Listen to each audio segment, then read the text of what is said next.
I had a hard time with this prompt. Something with a seasonal, holiday, festive flavor? A medley of carols, a holly jolly dance party, something jubilant and celebratory. I wanted to write something joyous and warm, but my heart wasn't in that.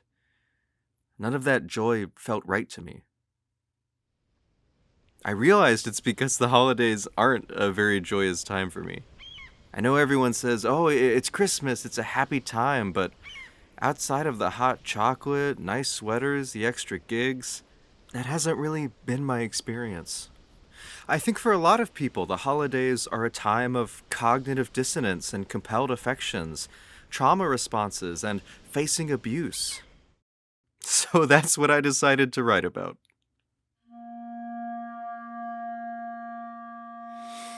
I have sung the last Christmas Eve service of the day. I hug my choir members goodbye and I begin the 4-hour drive to my hometown. The landscape I have known over 2 decades is cloaked in the midnight dark of the I-10, lit only by the occasional headlights of other homeward vehicles. I cannot see my old friend the landscape, but I know they're there. I imagine the intermittent marshes of the spillway skirting Lake Pontchartrain. I imagine the train along the railroad trestle, the spidered overpass, the plane descending over tall grass and swamp trees. I imagine the possibilities of home. I imagine all the ways this trip can go right. Reality has a funny way of narrowing down these possibilities. As the niceties of the half-hour welcome home grace period fade, the battlegrounds of the everyday become very clear. There's a shameful pride in how easily I recall the nuances of this dance.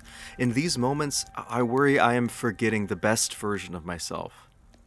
I'm terrified that I might actually be remembering the true version of myself.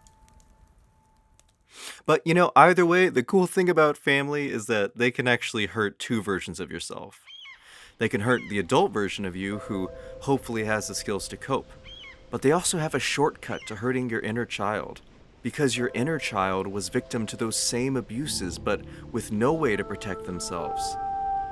Heading back to New Orleans, I realize it is now my job to take care of both my adult self and my inner child. So things are better now. As I've cared for myself, as I've fostered stronger, deeper relationships with friends, family, and partners, I found that things get easier. Feeling safe gets easier, feeling loved gets easier, and maybe one day, that drive home will get easier too.